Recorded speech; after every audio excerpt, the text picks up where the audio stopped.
President Jacob Zuma survived an 8th motion of no confidence vote in Parliament today. The difference this time around was that parliamentarians voted via secret ballot, the first time that's ever been done in South Africa.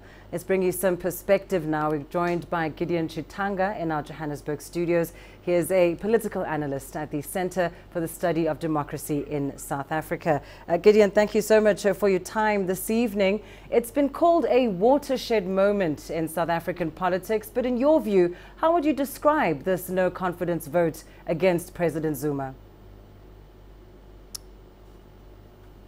We have, good evening to your audience. We have seen a chain of no confidence votes here, and this is the 8th one against the sitting president.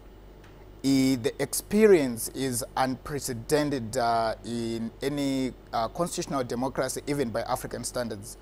The past few weeks and indeed months have witnessed ructions within the ruling party.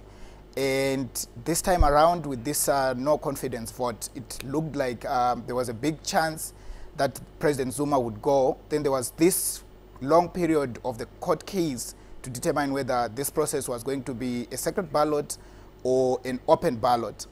And that period sort of watered down things a bit. But today, the temperatures were really high. The rand fell. It was really tense in Parliament and outside Parliament. We saw protests.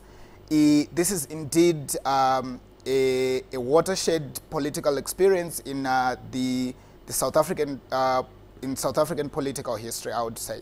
And Gideon, despite President Zuma's survival of the no confidence vote, the ANC has indeed suffered a bruising. What happens next? Do you sense a closing of ranks in the ruling party, or are there hints of a major shift in party loyalties?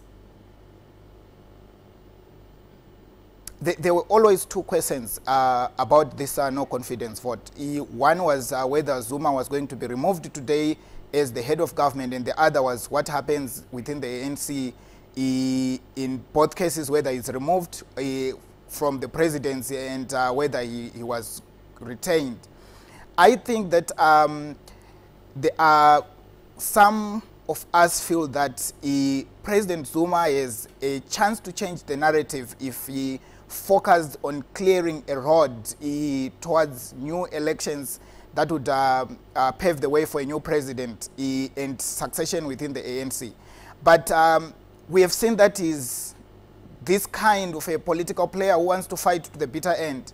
And it looks like the ructions within the ANC are going to intensify.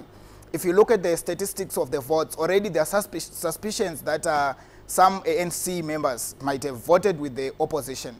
So the fights are going to escalate, and unfortunately this will be destabilizing for the ANC and for the country. And the chance that the ANC can reinvent itself and build its image and improve its governance records in the short to medium term is very slight.